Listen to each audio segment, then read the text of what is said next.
Good evening from the Mahaffey Theater at the Bayfront Center in St. Petersburg, Florida. I'm Jim Lara of the NewsHour on PBS. Welcome to the 1996 vice presidential debate between Vice President Al Gore, the Democratic nominee, and Jack Kemp, the Republican nominee. This event is sponsored by the Commission on Presidential Debates. The rules and format, as drawn and agreed to by the two campaigns, are almost identical to those of the presidential debate last Sunday night in Hartford. It is 90 minutes long. The candidates are not permitted to question each other directly. I will ask the questions with no limitations on the subjects. There will be a 90-second answer, a 60-second rebuttal, and a 30-second response to each question. And with the help of some lights, I will help the candidates abide by those time limits. The order for everything was determined by a coin toss. There will be 3-minute closing statements, but no opening statements. So, we go now to the first question and to Mr. Kemp. Jim? Some supporters of Senator Dole have expressed disappointment over his unwillingness in Hartford Sunday night to draw personal and ethical differences between him and President Clinton. How do you feel about it? Wow. In 90 seconds? I can't clear my throat in 90 seconds. Jim, Bob Dole and myself do not see Al Gore and Bill Clinton as our enemy. We see them as our opponents. It's the greatest democracy in the world. People are watching not only throughout this country, but all over the world as to how this democracy can function with civility and respect and decency and integrity. Bob Dole is one of those men who served in the United States Senate. His public life is a public record. He fought on the battlefield. He has worked with Democrats and Republicans. In my opinion, it is beneath Bob Dole to go after anyone personally. Clearly, Abraham Lincoln put it best when he said, "You serve your party best by serving the nation first." And I can't think of a better way of serving this nation in 1996 than by electing Bob Dole the President of the United States of America. These issues are fully capable of being understood and reflected upon by the American people. This is a democracy in which we have the freest press and the greatest First Amendment rights in the history of mankind. And Bob and I respect that.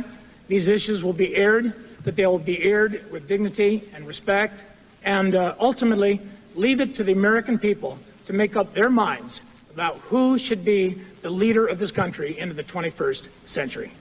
Mr. Vice President. Thank you, Mr. Lehrer, and I'd like to thank the people of St. Petersburg for being such wonderful hosts. My family and I are very glad to be here. And I would like to thank Jack Kemp for the answer that he just gave. I think we have an opportunity tonight to have a positive debate about this country's future. I'd like to start by offering you a deal, Jack.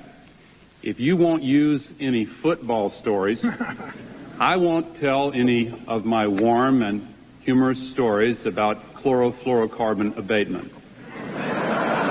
It's a deal. I can't even pronounce it. What I do want to talk about tonight is Bill Clinton's positive plan for America's future.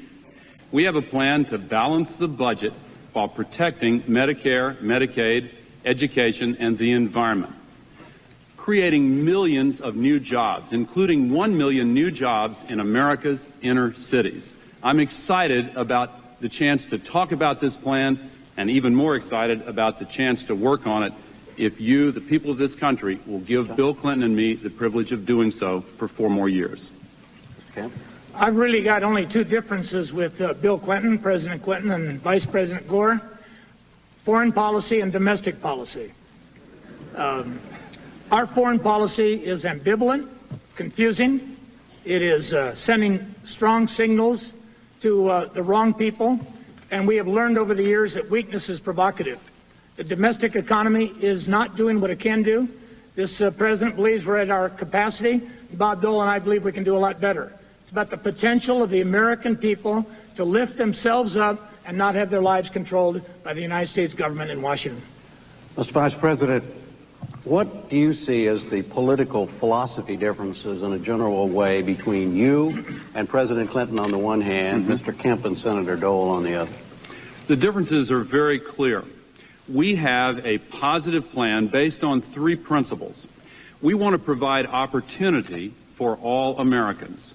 We insist on responsibility being accepted in turn by everyone, and we want to strengthen our communities and their ability to support families and individuals in our common effort to create a bright future. Here's how we plan to do that. We have a balanced budget plan that has targeted tax cuts for middle-income families. We've already given tax cuts to 15 million of the hardest-pressed working families in America. Our plan for the next 4 years features a $1,500 tax credit called a Hope Scholarship for tuition at community college, junior college, or college, a $10,000 tax deduction for college tuition for those who go further, so that in essence no American family will ever be taxed on the money they spend for college tuition. Also, tax relief for first-time home buyers, tax encouragement for savings and help in paying health care expenses, and a tax break, actually the elimination of capital gains taxes on the profits from the sale of a home. All of this is within a balanced budget plan which protects Medicare, Medicaid, education, and the environment. Jim, this economy is overtaxed, overregulated. There are too many people suing each other. There's too much litigation. Our education is not up to the standards that the American family and the American people want for their children. And clearly, the welfare system is a disgrace to our Judeo-Christian principles. It's not the values of the poor that should be called into question. It's the values of the welfare system from Washington and that prevent people from climbing out of poverty. Our biggest debate with this administration on domestic policy is that they think we're at our fullest capacity, that we've reached our potential, and that 2.5% growth is enough for America. Frankly, that's just not good enough for this country. We cannot just run the clock out on the 20th century. Clearly, we need to lower the tax rate across the board on working and saving and investing. I know my friend Al will suggest that's trickle-down economics. Well, Al, if it's trickle-down economics, ask Van Woods, a young entrepreneur who owns a restaurant in Harlem. If it's trickle-down, he said he would hire 60 more people if we would cut the capital gain tax. Mr. Vice President. I talked about our positive agenda for the future a moment ago. Your original question was about the contrast. The plan from Senator Dole and Mr. Kemp is a risky $550 billion tax scheme that actually raises taxes on 9 million of the hardest-pressed working families. It would blow a hole in the deficit, cause much deeper cuts in Medicare, Medicaid, education, and the environment, and knock our economy off track, raising interest rates, mortgage rates, and car payments. We stopped that plan before. We will stop it again. We want a positive plan for growth and more jobs. Mr. Kemp, back to the philosophy question. Do you think there's a basic philosophy difference between these two tickets, or is it about specifics, which both of you have talked about? Well, this is a perfect example. Bob Dole and I want to cut the tax rates across the board on each and every American working, saving, investing, and taking risks in America. All wealth is created and all growth is generated by risk-taking entrepreneurs. The tax rate on capital in America is way too high. It's too high on the family, and is particularly too high on working men and women. The average family in America at a median level of income probably is spending 25 to 26% of their income sent to the federal government. That's more than shelter, food, clothing, and energy. That's just not right. When I was growing up in Los Angeles, my parents were one working family, one breadwinner per family was all that was necessary. Now, if a woman wants to go to work or a man wants to go to work, it ought to be their choice, not the choice of the Washington, D.C. establishment. Bill Clinton, the president, and Al Gore suggest that they'll give us a tax cut, but only if we do exactly what they want us to do. That isn't America. That's social engineering. The tax code should reflect our values in a Judeo-Christian sense. that work, and honesty, and integrity, and contracts, and property, and investment, and savings should be rewarded. And Bob Dole and Jack Kemp are not only going to cut the tax rates across the board and lower the capital gain tax, I'll be glad to talk about it a little bit later because there's not enough time, but we're going to repeal the 83-year-old code and replace the 7.5 million words with a flatter, fairer, simpler code, and that will take this country roaring into the 21st century.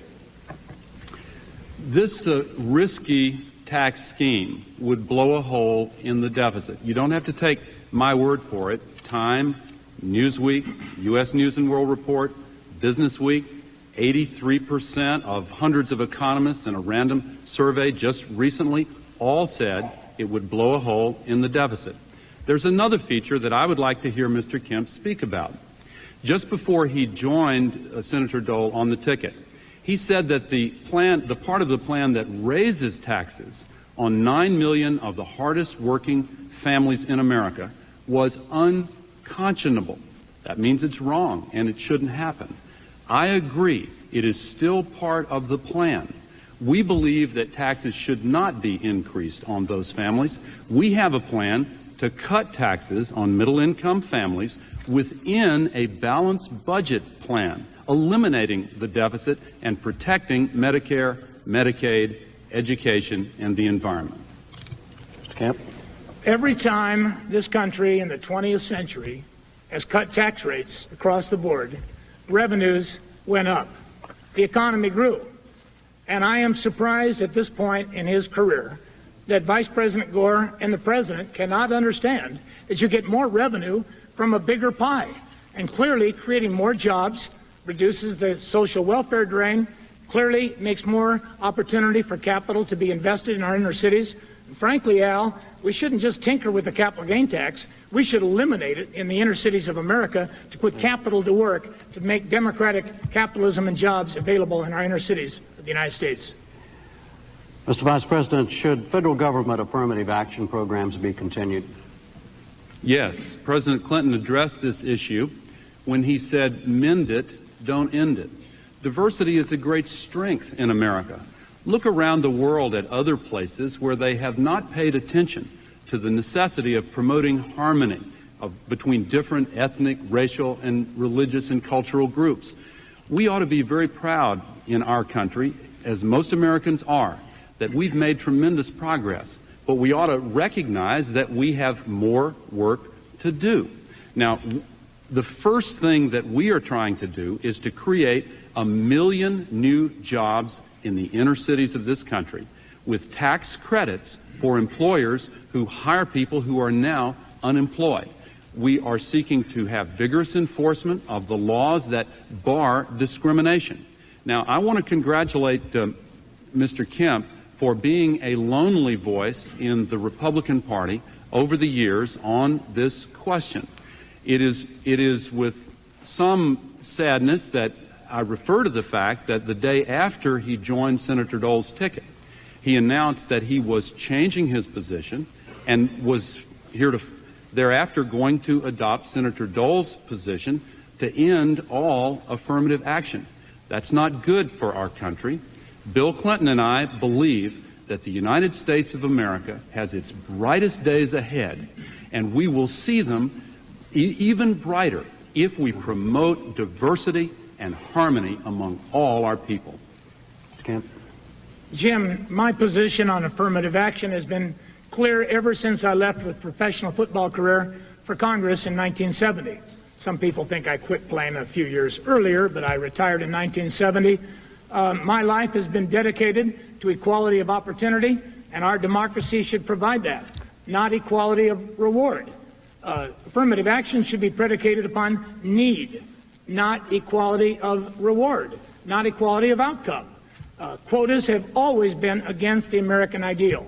We should promote diversity, and we should do it the way Bob Dole has been talking about, with a new civil rights agenda based upon expanding access to credit and capital, job opportunities, educational choice in our inner cities for a young urban mother who can't get the type of an education she wants for her child, and ultimately the type of ownership and entrepreneurship from public housing residents in D.C. to Nickerson Gardens in Watts, Los Angeles. People need to own, And that's what Abraham Lincoln believed, that when people own something, they have a stake in the American dream. That is affirmative action in America. Mr. Vice President. With all due respect, I do not believe that Abraham Lincoln would have adopted Bob Dole's position to end all affirmative action. There is a specific measure on the ballot in California. It was embodied in legislation introduced by Senator Dole to apply to the whole nation. Mr. Kemp campaigned against it, spoke against it, wrote letters against it, went to California to fight against it, and now has endorsed it. I don't think it's a minor matter. I think this is one of the most important challenges that our country has to face in the future. And I hope that Mr. Kemp will try to persuade Senator Dole to adopt Mr. Kemp's position instead of the other way around. Mr. Kemp, what is your position? Does that red light mean that we're supposed to Yeah, stop? he's right. What is, You thought that was going to be your problem, not mine. Yeah, right. Can't believe I'm keeping within the time limit. Mr. Kemp, do we have a serious race problem in the United States right now? Yeah, we really do. This country has yet to deal with the type of inclusionary policies. It is so very important for Americans, white and black, Jew and Christian, immigrant and native born, to sit down and talk and listen and begin to understand what it's like to come from that different perspective. Our country is, as the Kerner Commission report suggested a number of years ago, was being split, but they said between white and black. I think it's being split, Jim. Not so much between white and black, although that's still a very serious problem. We really have two economies. Our general economy, our national economy, our mainstream economy is democratic. It's based on incentives, a small d, Al.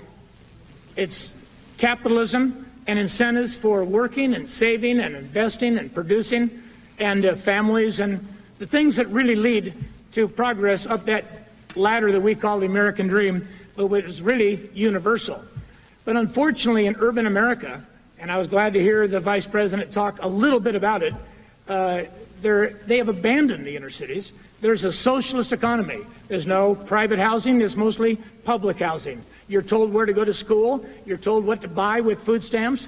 It is a welfare system that is more like a third world socialist country than what we would expect from the world's greatest democratic free enterprise system. That must change, and it will, under Bob Dole and Jack Kemp. Remember what I said just a moment ago. If it were not so, he would have told you. The problems between races in America must be addressed. The good news is we're making progress.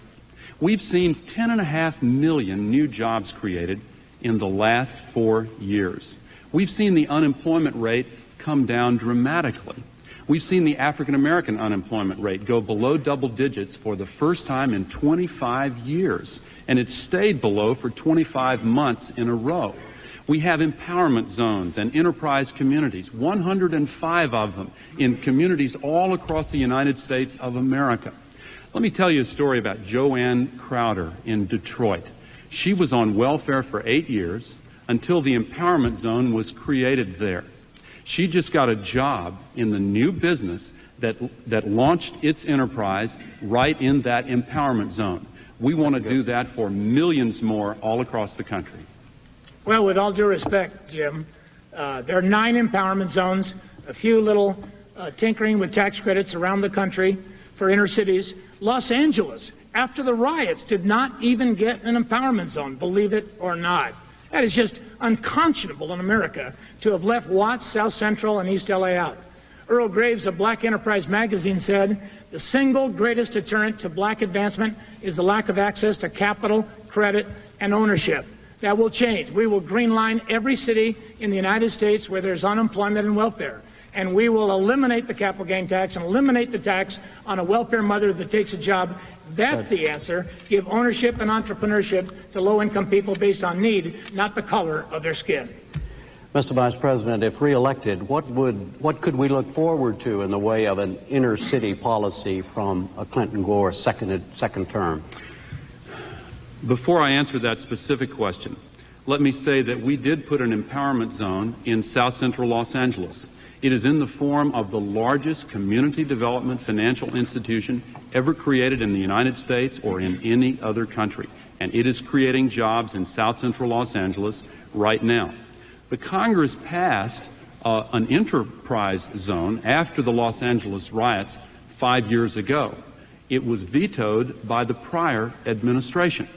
Now, to your question, we have a specific plan to create 1 million new jobs in the inner cities of America with tax credits for employers who hire people coming off welfare, because we've passed welfare reform now. We promised to end welfare as we know it, and we are implementing this new legislation.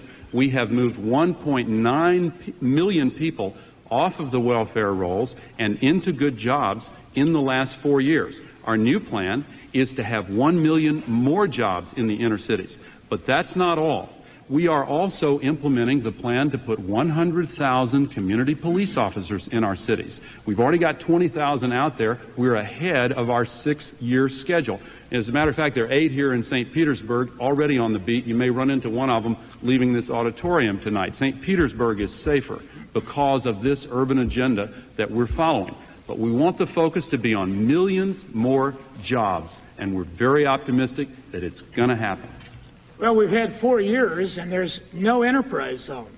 There are empowerment zones, but you have to do what Bill Clinton and Al Gore want you to do.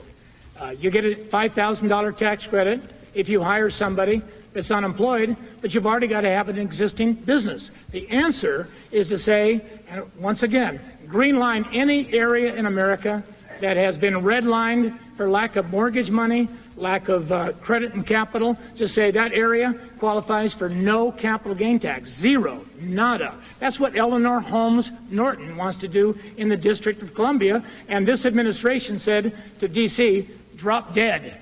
Drop dead. We don't want to change the legislation that would lower the tax rate in D.C., allow welfare mothers to take a job without any tax on the first 190% of her income and no capital gain tax. That should be done in every urban area of America. That would make capital flow back, and you can't have capitalism, Al, without capital. You may want to give a tax credit, but it won't work. Well, we have 105 empowerment zones and enterprise communities all across the United States of America. And with all due respect, that's 105 more than were there when we came into the White House. We have been implementing them in a determined way. They are making a difference. You know, that empowerment zone that I mentioned in Detroit is creating jobs not only for Joanne Crowder, who feels proud that she's off of welfare now, and we're proud of her. It's creating jobs for hundreds of others, and similar initiatives are working in the other empowerment zones. Mr. Kemp, you said recently that one of the problems related to this was that all the capital was in the hands of the white people. What did you mean by that? The single greatest problem, in our opinion, in the domestic economy, is that this tax code, 83 years old, a relic of the Cold War and Hot War, inflation and depression, 7.5 million words long, overtaxes capital, overtaxes working men and women and families. Clearly, the Gordian knot needs to be broken in one fell swoop. Bob Dole and Jack Kemp, as soon as we get through this first step of cutting tax rates across the board, are going to repeal the whole code.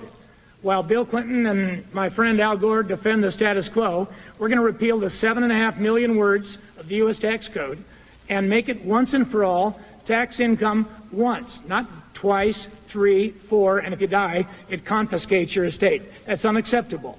We must have a tax code going into the 21st century that does not protect the establishment, and this tax code does. And by cutting and eliminating the capital gains, by cutting and eliminating the estate tax, by bringing the top tax rate down to something reasonable, like, here he goes again. I think in peacetime it shouldn't be higher, Bob, and I don't think it should be higher than 25%. Be phased in. But capital would flow out into the economy. We would have people getting access to capital, small business men and women, African American, Asian Americans, Latino Americans, female Americans would be able to start their businesses. Dana Christ of Lancaster said the day the tax bill is passed in the Congress, she will open a new factory with 40 or 50 or 60 employees in Lancaster, Pennsylvania. He'll call that trickle down. I call it Niagara Falls. The problem with this version of Niagara Falls is that Senator Dole and Mr. Kemp would put the American economy in a barrel and send it over the falls. It is a risky $550 billion tax scheme that actually raises taxes on 9 million of the hardest working families. Again, Mr. Kemp opposed that and called it unconscionable. Now it is part of the plan that he is supporting.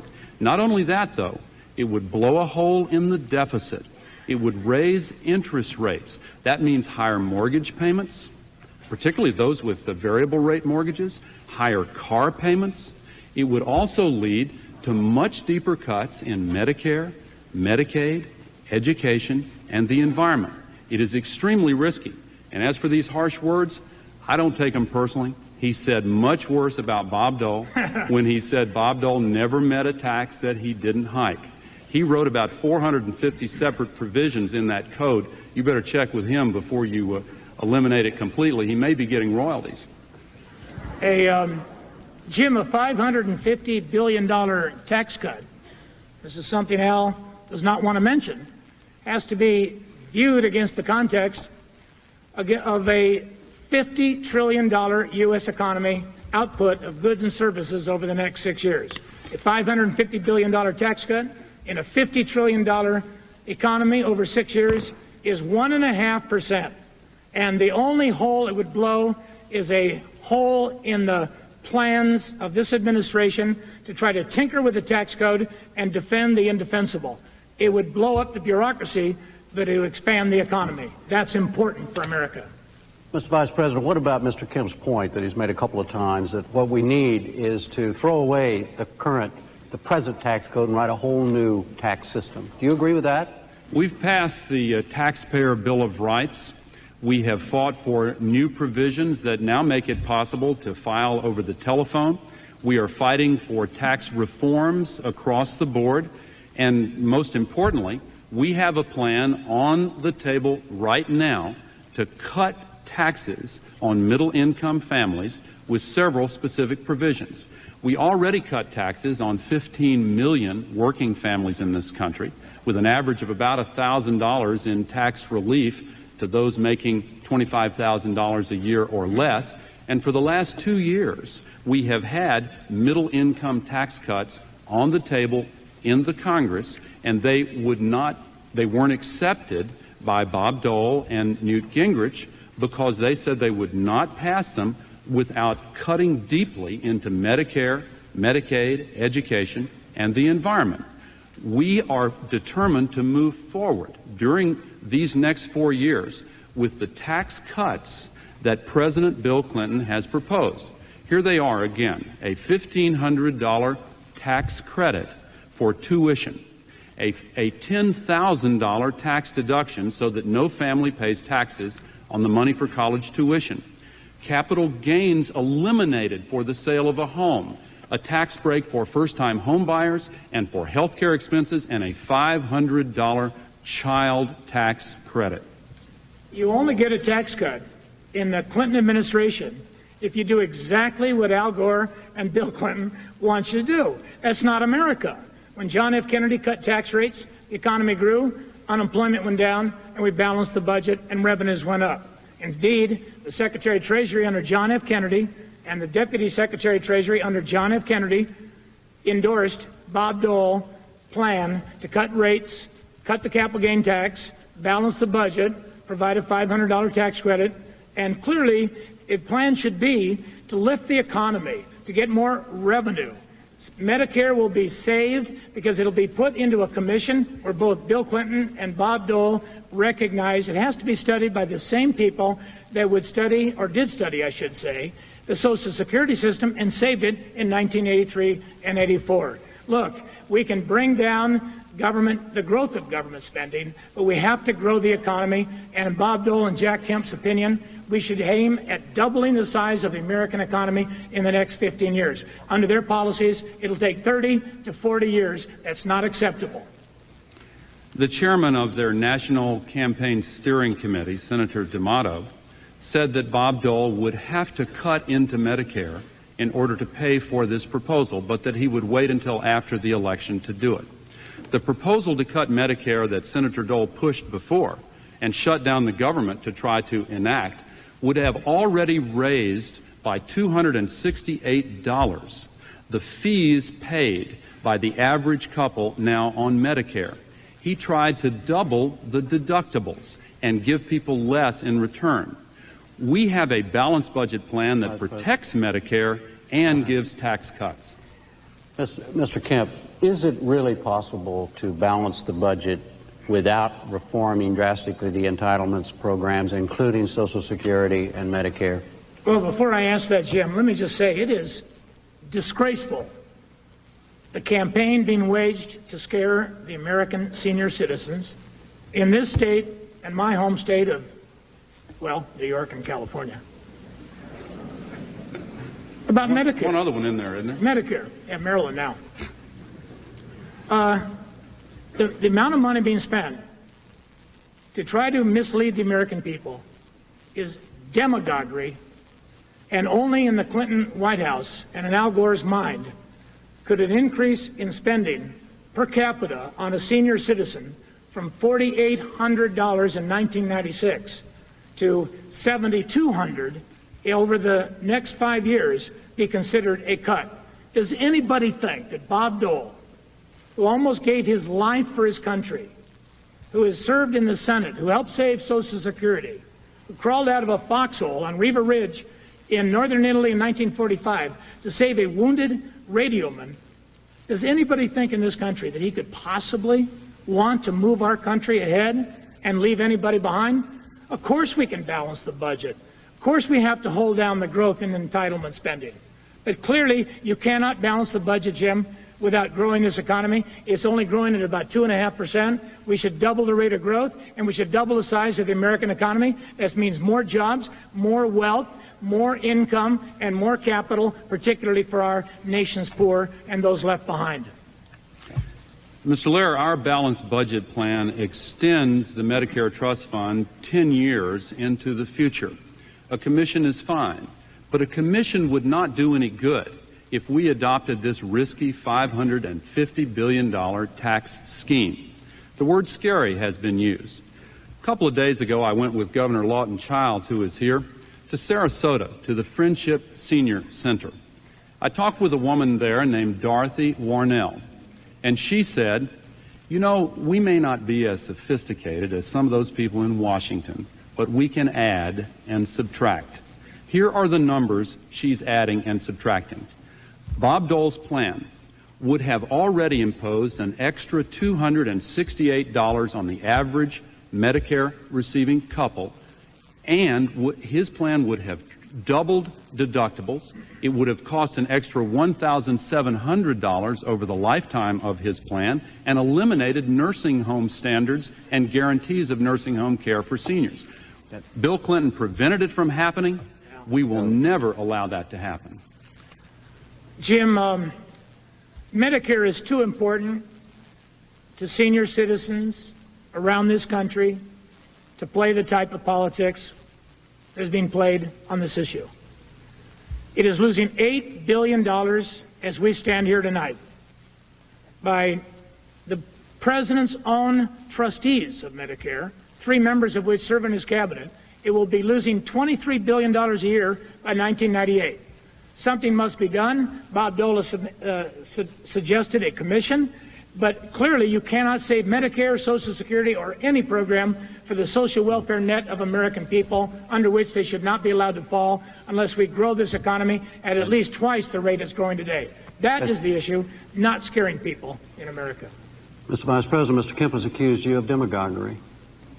Well, as I said before, he used much harsher language when he talked about Bob Dole. He said that Bob Dole's solution for every single problem was to increase taxes. He said just 2 years ago that the Bob Dole tax increase of 1982 was the largest tax increase in the history of the world. But let's get to the point.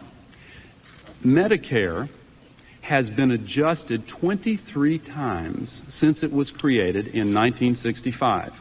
Bob Dole, incidentally, just bragged this year that he was one of only 12 people who voted against the creation of Medicare in the first place.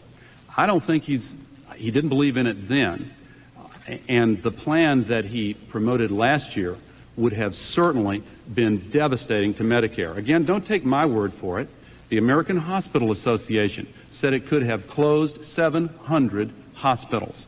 The Catholic Health Association, the AARP, and many other groups who pay careful attention to Medicare said that the Dole-Gingrich plan on Medicare would have led to deep cuts, possibly set up a two-tiered system, and would have ended the kind of Medicare system that we have.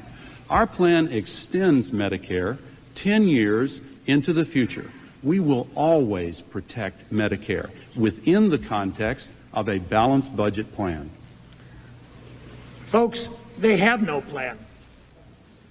They have absolutely no plan. The president himself suggested that the reduction in the growth of Medicare over the next 5 or 6 years ought to be held to 6%.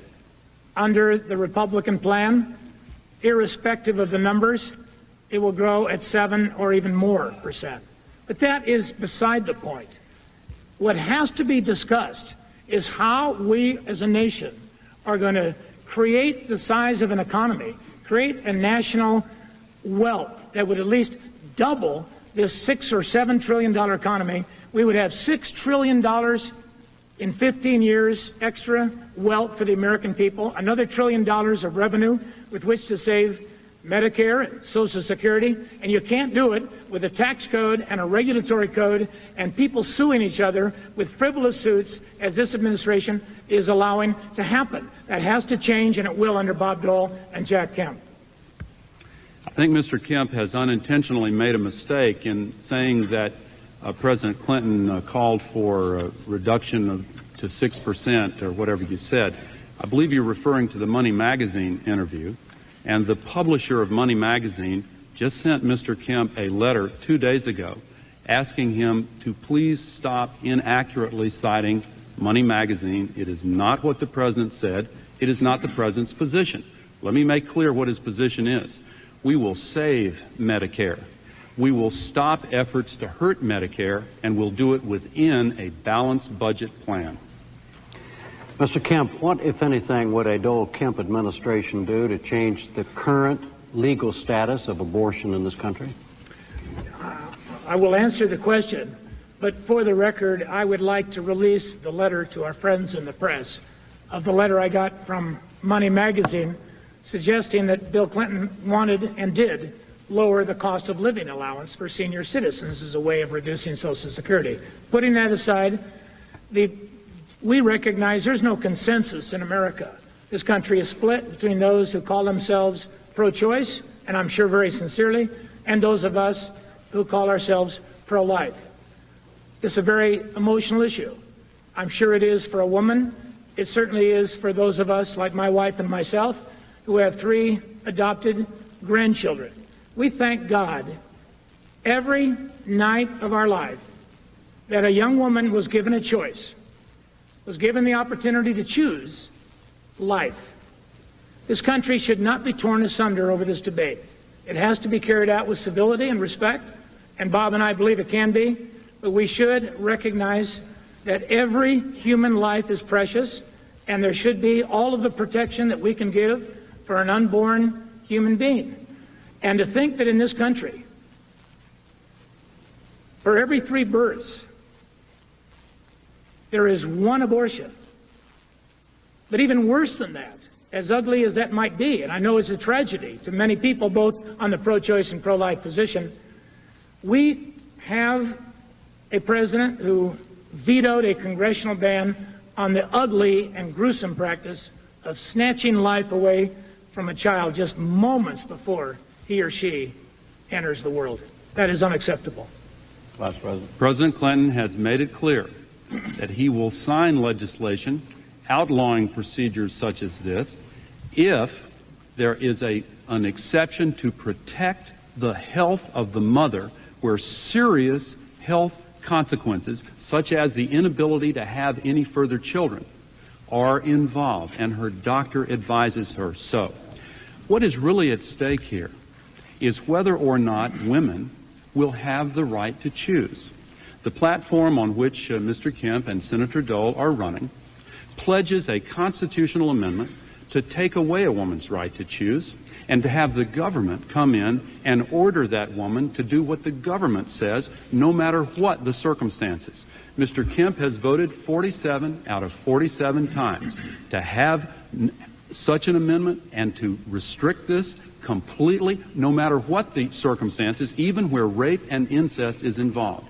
We will never allow a woman's right to choose to be taken away. There is no consensus. A constitutional amendment would not pass. We must use persuasion, not intimidation. And Bob Dole and Jack Kemp will try to remind the American people of what a tremendous asset our children are and why there should be protection for innocent human life, including that of the unborn. But to think that this administration vetoed the one chance they had to ban that practice without working with people in the Congress who would have loved to have had the opportunity to stop that gruesome practice is just unacceptable to the American people. And Bob Dole would never have vetoed that ban on partial birth abortion in the third trimester of a woman's pregnancy. Mr. Vice President, is the war in Bosnia really over, or is it going to break out again once the U.S. and the NATO troops leave? The fighting has stopped in Bosnia. President Bill Clinton showed tremendous courage, vision, wisdom, and leadership in having our country take the lead in rallying our allies, bringing the warring factions together in Dayton, Ohio, and hammering out a peace agreement that has ended the war in Bosnia. We hope that it will stay over with. Elections have just been held.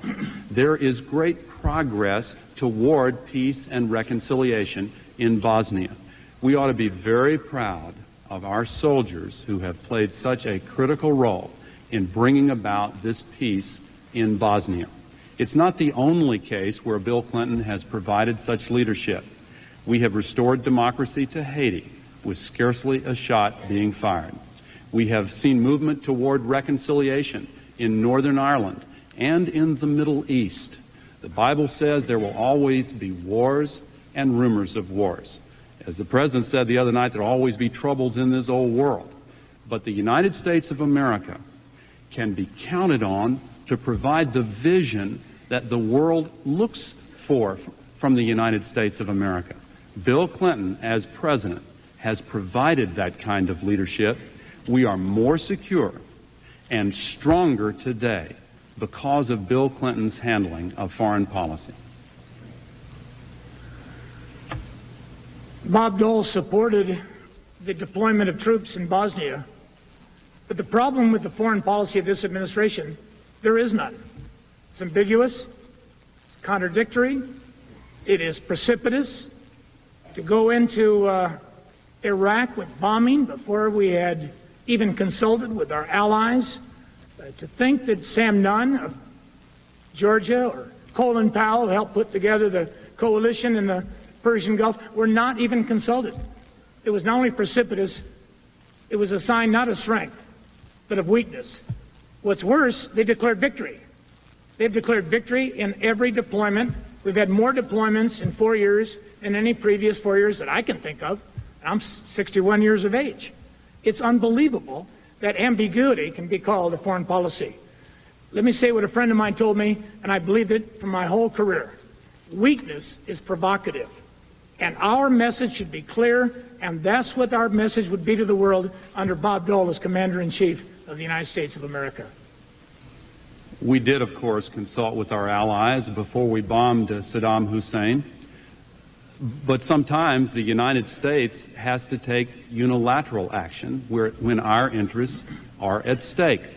General Schwarzkopf is in the audience tonight. We're awfully proud of the way he led our coalition organized under former President Bush when the United States led toward the repulsing of Saddam Hussein from Kuwait. 3 times as he's tried to get out of that box, Saddam Hussein has felt the sting of a swift, certain response from the United States of America under President Bill Clinton. Mr. Kemp, Senator Dole has criticized the president on Haiti, said he handled that wrong. What did he do wrong? Well, it was Bob Dole that suggested that there be a fact-finding commission. President Carter was on it. Colin Powell was on it. You cannot say, in our opinion, that Haiti is a great success. Clearly, it was maybe the right thing to do, but we did not go in with enough information. We caused problems in the first place by denying Caribbean countries and third world countries a chance to trade freely in the United States. It causes economic problems and turmoil, and then we turn around, as we did in Mexico, having to bail them out. We caused the problem in the first place, and it cost us $20 to $50 billion to bail them out. Haiti is very ambiguous at best. We pray that democracy comes to Haiti, but so far the message from Haiti is quite ambiguous, notwithstanding the declaration of victory by this administration. Well, I didn't hear anything wrong. The fact is, we restored democracy to Haiti. When I say restored, actually it's the first real democracy that Haiti has ever had. And it happened with scarcely any shots being fired. I was in the Oval Office the night when President Clinton dispatched our troops from Fort Bragg. It was a tense moment. The planes were in the air, and our negotiators were talking with the dictator down there. And when that dictator got the news from his spies outside the gate that all these planes were taking off, he said, "Let's get out of here." That's how it was done. It was one of the most deft uses of diplomacy and military force in combination that you will find anywhere in the annals of the history of this country. I was so proud of our president in the way he handled that. And the result so far is excellent. And we hope and pray that it will remain that way. Many more results like Bosnia and Haiti and Mexico and the Middle East, and we won't have much success. One of the most serious problems was the tremendous effort by this administration to force on Mexico a devaluation of their peso. The economy has dropped by almost 40 to 50%. Then we go in and bail them out. We cause the problem, and then we have to bail them out. We should have a foreign policy that's predicated upon trade, on spreading democracy, by giving people opportunities to trade freely with us, and making sure that everybody recognizes the rule of the golden rule, to do unto others as you would have them do unto you. Diplomacy first, and don't bomb before breakfast. Mr. Vice President, Mexico, we caused the problem and then had to go in and bail them out? No, that's not right. When Mr. Kemp started talking about the golden rule, I thought he was going to talk about the gold standard again. That used to be an integral part of this so-called supply-side economics, but it may be something else that he now agrees with Bob Dole on, because Bob Dole voted to take us off the gold standard, a wise vote in my opinion. Most all economists say that if we did that, it would throw us into a deep recession or depression and throw millions out of work. But let me come directly to this question. No, when there was a crisis involving the Mexican peso, again, President Bill Clinton showed bold and dynamic leadership. I want to hasten to add that Senator Bob Dole gave critical bipartisan support at the time. He agreed with the president. He supported the president. He said this is a wise move. He could not get a majority in the Senate, and Speaker Gingrich could not get a majority in the House to go on record in support of it. So the president, as presidents often have to do, went alone and did the right thing. You know, people said it was a big risk at that time. We've ended up making a $5 $500 million profit. All of the loans have been paid back. We're using that $500 million to further reduce the deficit. It's come down 60% already. It's going down even more toward a balanced budget, and this is helping. It's unbelievable that we could cause a drop in the standard of living of a friendly country like Mexico by nearly 40 to 50%. Unemployment goes up. We send U.S. tax dollars and IMF monies to Mexico, and we make a profit. At that level, gives new meaning to the word profitability for U.S. foreign policy. The pain, the suffering, the unemployment, the bankruptcies, the loss of the standard of living, the people who've had to come across the border of California, Arizona, New Mexico, and Texas, if that's our foreign policy for the third world or Latin America, I believe more than ever we've got to elect a president who understands trade, who understands honest money, who understands private enterprise, who understands democratic capitalism, not socialism caused by the IMF and the Clinton administration. Well, I fail to understand the basis of the charge that we caused the monetary crisis in Mexico. They manage their own monetary policy. Years ago, we used to hear this phrase in American politics, the blame America first crowd. I never liked that phrase, but if it was going to be applied today, it would have to be applied to this statement. The United States of America shouldn't be blamed for the management of Mexico's monetary policy. We helped our neighbor in an hour of need, and they survived. They're stronger. They're coming back. They paid us back, and we got a dividend in the process. Mr. Kemp, Senator Dole the other night criticized President Clinton for cutting defense spending and thus cutting jobs in California. Is that how defense spending should be seen, as a jobs program as well? I don't think, Jim, that Bob Dole was suggesting that the defense of our country is a jobs or a socioeconomic program. But it's clear that the defense budget of this administration has taken defense as a percent of our national economy to a lower level than it was prior to Pearl Harbor. That's dangerous, and that's provocative.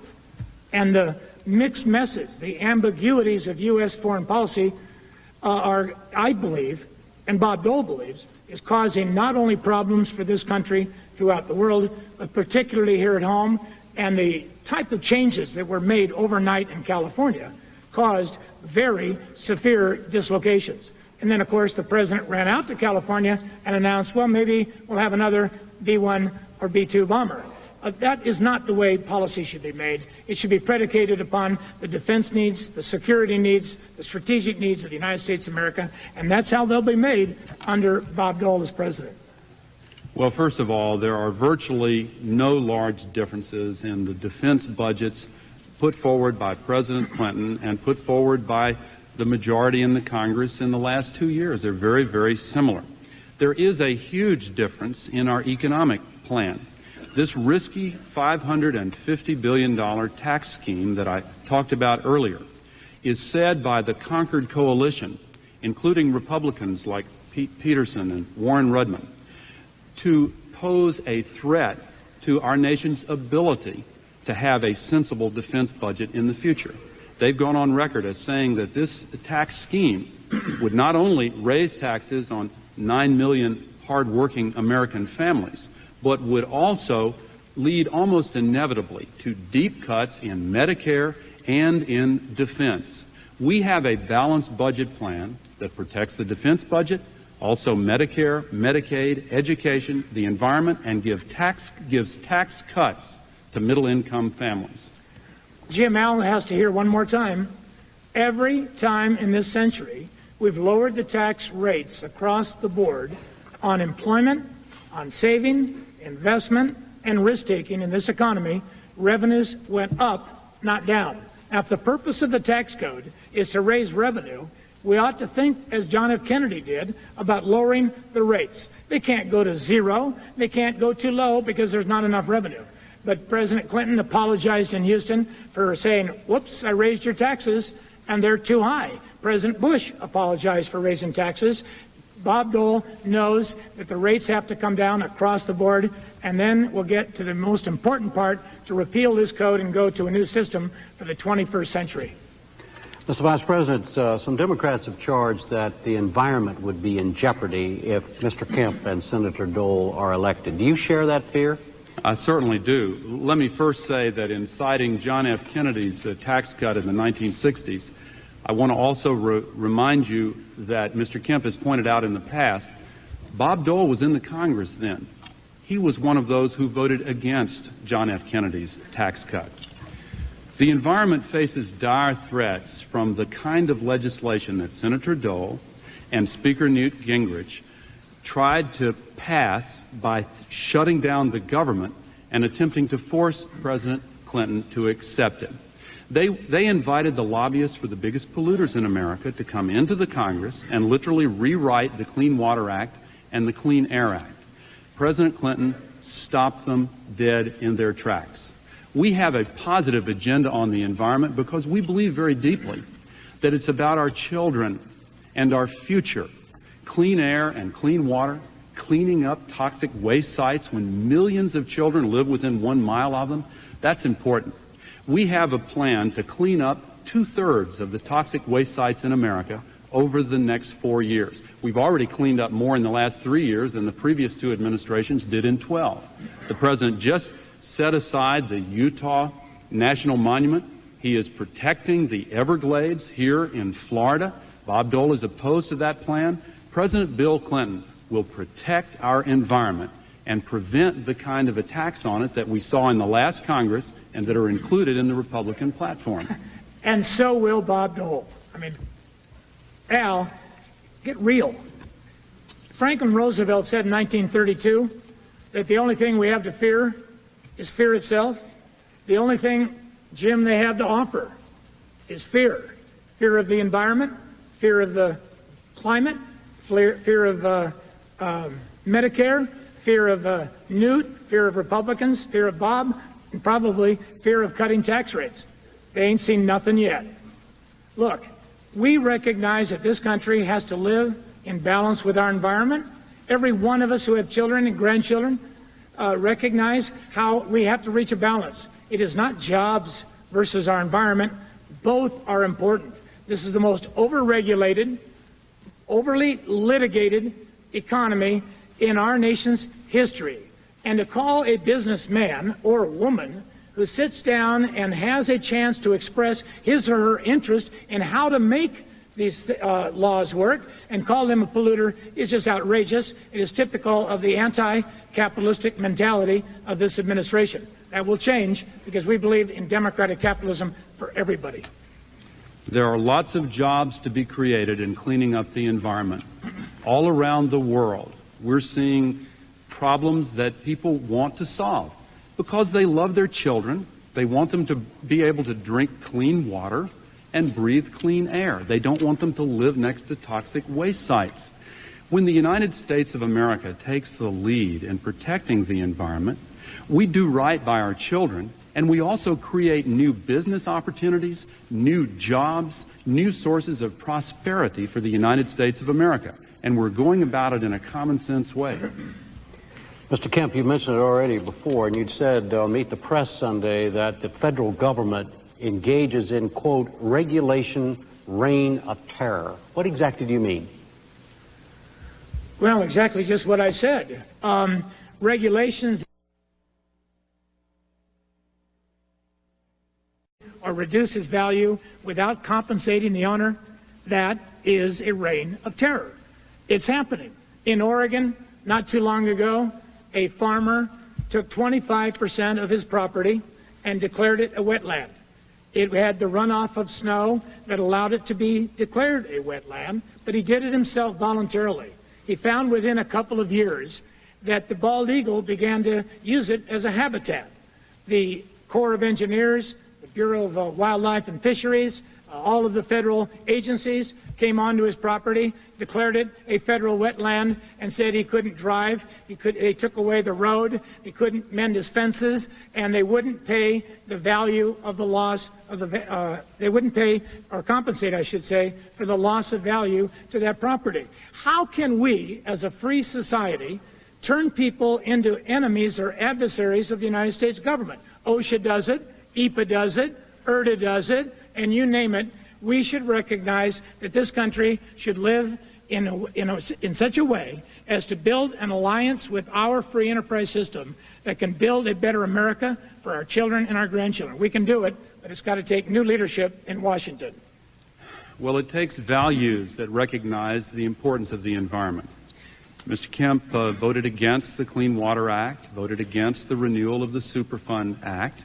We have been taking a new approach, protecting the environment, but getting rid of unnecessary regulations. We're eliminating 16,000 pages of regulations.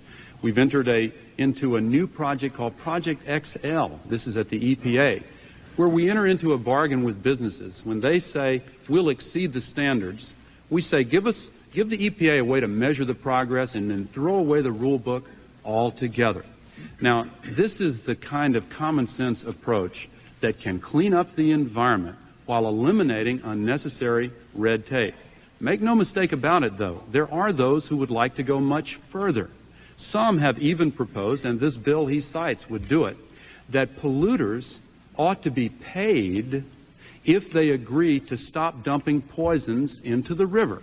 The pay polluters provision is wrong. We've fought against it. We'll never allow that.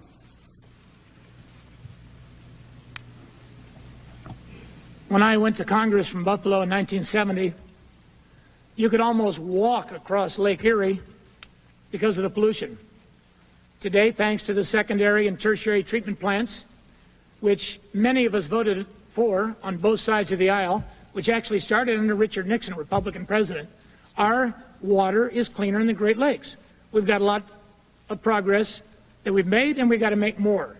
But to turn the country into a regulatory effort by the federal government to suggest that we can't work in harmony, with the environment and with business is a big mistake. We should use incentives, not always using sticks against business in America and the jobs that it creates.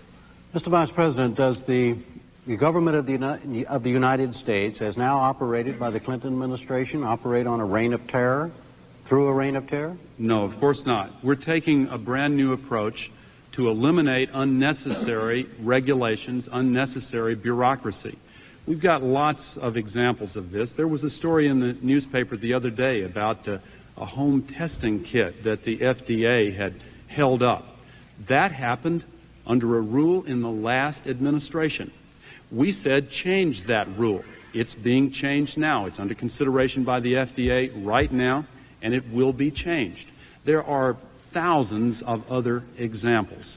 We believe that there is a new approach. Let me give you an example from OSHA.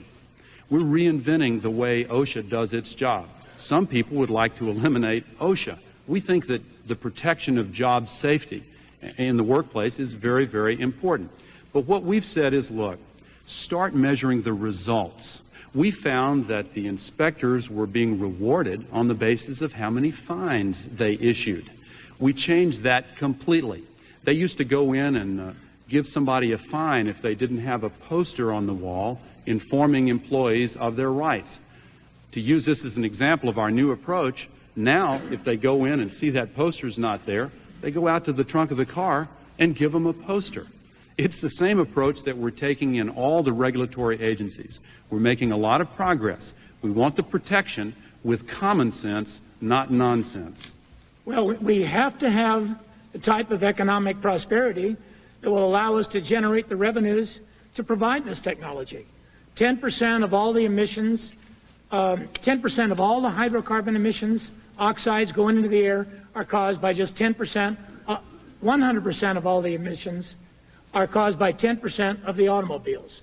Now, there is technology that would allow infrared technology to be used to identify those cars that are providing or the pollution in our atmosphere.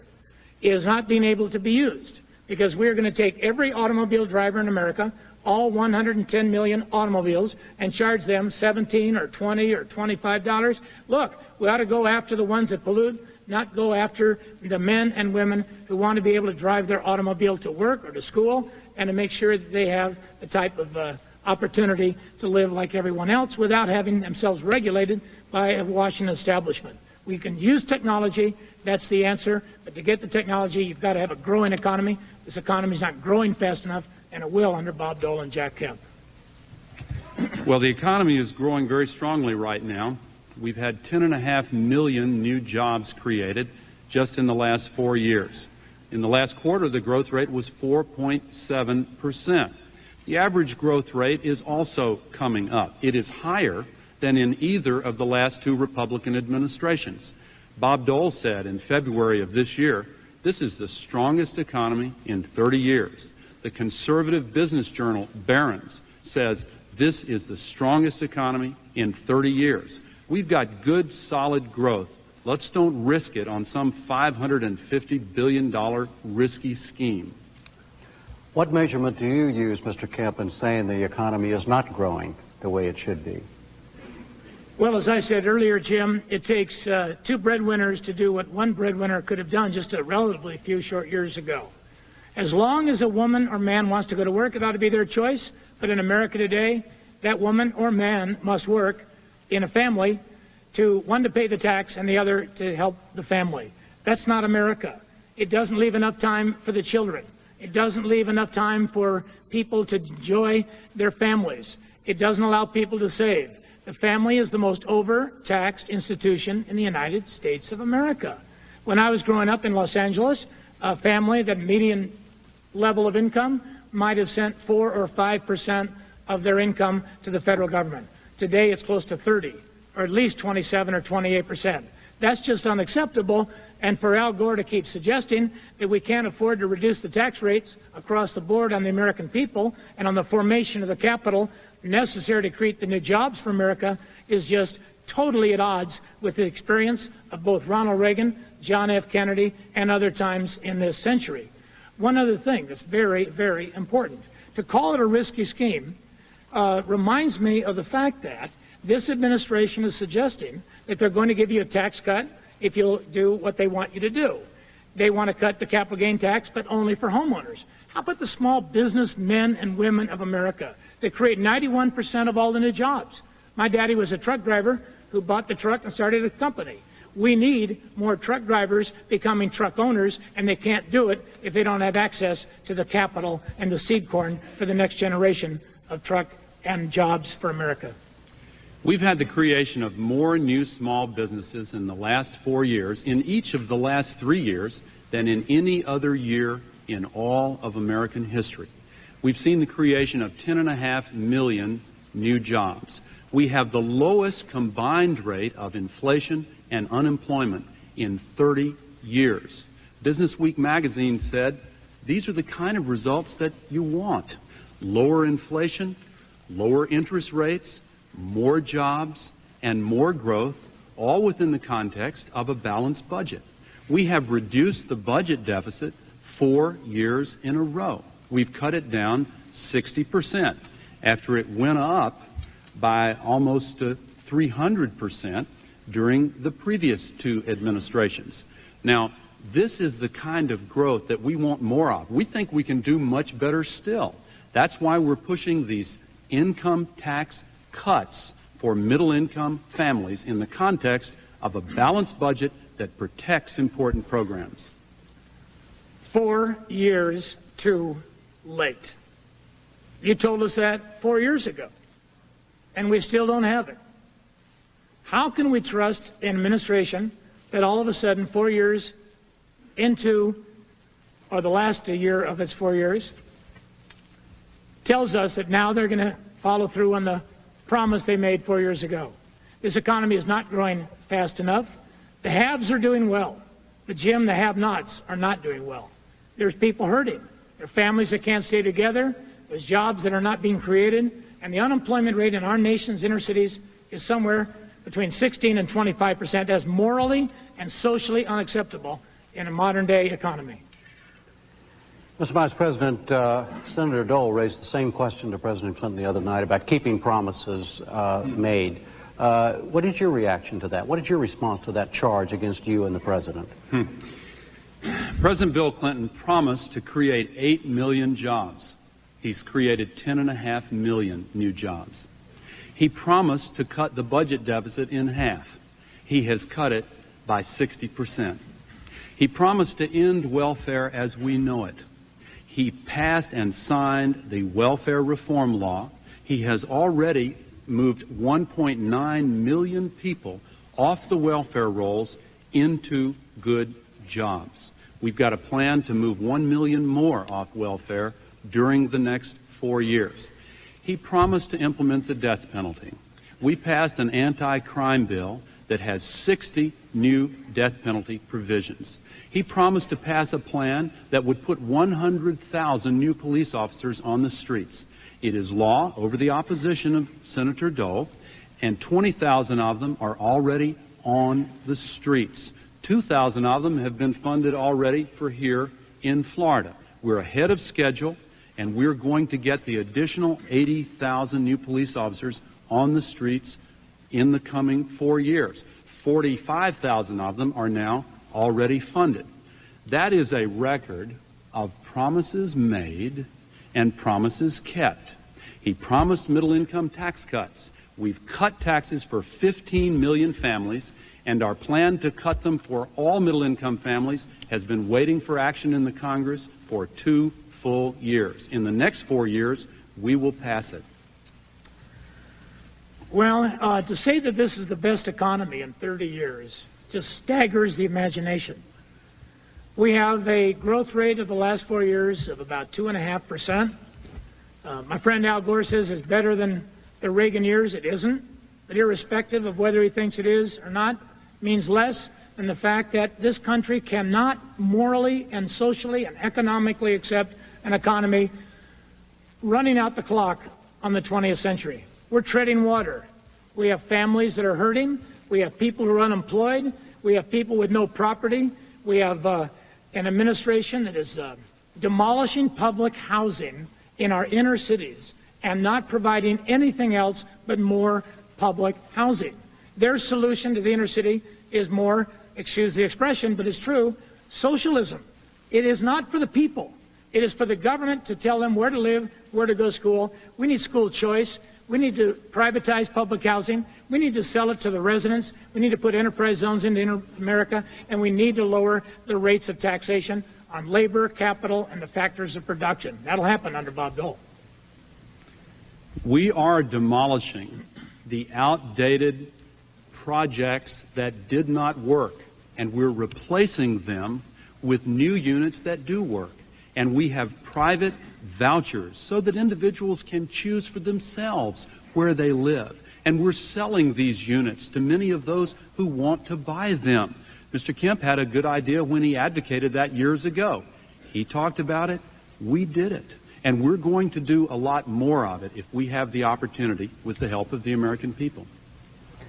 Mr. Kemp, some are saying these days that something's gone terribly wrong with the American soul, that we've become too mean, too selfish, too uncaring, and the spitting incident, how it was handled, the baseball players used as a recent example. What do you think about that? Civility, responsibility, racial reconciliation, healing the wounds of our country has to be one of the greatest, most singularly important goals for this country here on the edge of the 21st century. How in the name of American democracy can we say to Eastern Europe that democratic capitalism will work there if we can't make it work in East LA or East Harlem or East Palo Alto, California? How can we tell South Africa and the new Mandela government that democracy and private property and limited government and the rule of law and civility will work there if it's not working in our own backyard here at home, or the South Bronx? How can America go into the next century and leave so many people behind? USA Today just a few weeks ago did a study. They said the affluent are doing very well in America, the haves. But the have-nots and the poor are being left behind. It's a giant, in my opinion, zero-sum game. Kind of like musical chairs when we were young boys and girls growing up, and it seemed like when the music stopped, the big guy elbowed out the little guy from that last chair. That's not America, folks. We need more chairs. We need a bigger table. We need a greater banquet. We need to create more wealth. We need to create more jobs and more access to credit and capital and educational choice and opportunity for any man or woman and child to be what God meant them to be, not what Washington, D.C. wants them to be. I think, Mr. Lear, that throughout much of his career, Jack Kemp has been a powerful and needed voice against the kind of coarseness and incivility that you referred to in the question. I think it's an extremely valuable service to have a voice within the Republican Party who says we ought to be one nation. We ought to cross all of the racial and ethnic and cultural barriers. I think that is a very important message to deliver. And we ought to speak out against these violations of civility when they do occur. You asked about the incident involving Roberto Alomar. I won't hesitate to tell you what I think. I think he should have been severely disciplined, suspended perhaps, immediately. I don't understand why that action was not taken. But the same could be said of so many incidents in all kinds of institutions in our society. But I compliment Mr. Kemp for the leadership he has shown in moving us away from that kind of attitude. Well, I thank you, Al. I mean that very, very sincerely. But I'm trying to make a bigger point. That civility cannot return to our country unless every person feels that they have an equal shot at the American dream. That if you're born in this country to be a mezzo-soprano or a master carpenter or a school teacher like my daughter or a professional football quarterback, nothing should be in your way. And removing those barriers is what Bob Dole is all about. Moving our country forward and leaving no one behind. Mr. Vice President, do you agree with that thesis, that in order to solve the problem of civility, the problems in the American soul, you have to, it's an economic problem more than it is something else? I think that economics is one of the single most important parts of this problem. That's why we're focusing on tax credits to hire 1 million more people coming off welfare in the inner city. That's why we're focusing on an economic policy that has already created 10.5 million new jobs and is going to create millions more within the context, again, of a balanced budget that protects important programs. We have focused especially on the most distressed areas because we cannot leave anyone behind. Our empowerment zones and enterprise communities, the tax credits that will encourage the formation of new businesses, the new approach by the Small Business Administration to get more loans out to individuals that have not had equal access to capital in the past. These are parts of the plan.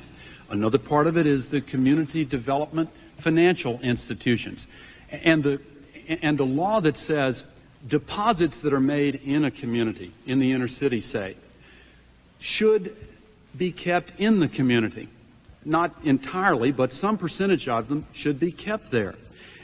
That prevents that money being taken from the community and invested in some go-go investment on the other side of the world. And when they invest in the community, they find that there's a better payback rate, more small businesses are created, and the community improves. That's happening in America today, not fast enough, but faster than before, and we think we can accelerate it with our plan. There really is no separation between a strong community and a strong economy. And you can't have a strong economy without strong communities and strong families. The word economics in Greek came from the word family, or law or custom of the family. A family without a job, where both breadwinners are away from home and cannot spend time with their children, or can't send the child to the school of their choice, rather than just the choice of the federal bureaucracy, cannot possibly be as strong as a family that has the nurture, the love, the dignity, and the justice that goes along with one breadwinner, a strong job, and if that man or woman wants to work, it's their choice, not just to pay taxes. So we need both. We need strong community. We need strong schools. We need schools that nurture the type of discipline and respect from teachers and parents. And Bob Dole wants to empower the public school districts and the teachers, not the federal bureaucracy at the Department of Education. Well, Senator Dole has said that he wants to abolish the Department of Education. He voted against the creation of Head Start. He vigorously opposed the Family and Medical Leave Act, which was the first law that President Clinton signed as president. Now Senator Dole has suggested that he would repeal the Family and Medical Leave Act if he had the chance, if he was elected president. We believe in more educational opportunity and measures to strengthen families, not restrict their access to education. Mr. Kemp, speaking of the family, where do you come down on that? Do you believe it should be repealed, the Family Leave Act? I wouldn't have voted for it. It's in place. Their answer of this administration to every single problem is another regulation and another tax. Clearly in America, we need, I am astounded to think that you can have a strong family leave act or policy by a business if they're not making a profit, if there aren't a lot of jobs, if there isn't the type of policies that will enhance the formation of the seed corn and the oxygen and the capital that would allow that company not only to retain that profit, but to invest it. As I said earlier, Dana Christ of Lancaster, Pennsylvania, who runs a small little manufacturing or distribution center in Lancaster, said that she, as an entrepreneur, would start a whole new factory if the federal government would cut the cost of capital. She wants the capital gains rate reduced. And to Al Gore and Bill Clinton, that is somehow trickle-down economics. Tell that to Dana Christ. Tell it to Van Woods. Tell it to the men and women that I met in South Central. Tell it to anybody who understands how to make democratic capitalism work. I want to say it one more time. The real excitement of a Dole-Kemp administration would be to get out of this current tax code that redistributes wealth and create a brand new system for the 21st century that's pro-family, pro-growth, and stops the double, triple, and quadruple taxation of income from work, savings, investment, and entrepreneurial risk-taking in America. The question, as I recall it, was about family and medical leave. Here's how it works. If you have a child who is critically ill or has been seriously injured, and you have to stay with that child in the hospital, some employers have said you can't take too much time off in spite of these circumstances. I personally know people who have been fired because they made the choice to be with their child. Don't tell me this doesn't happen. It happens all across the United States. But since Bill Clinton made this the first law he signed, it has been used 12 million times by American families to reconcile the demands of work with the responsibilities to the family. We now want to extend it to PTA meetings and scheduled doctor's appointments. It shouldn't be repealed. It ought to be extended. 75% of businesses who have had experience with it say they like it. It works. Well, it was here before Bill Clinton, and it will be here after Bill Clinton.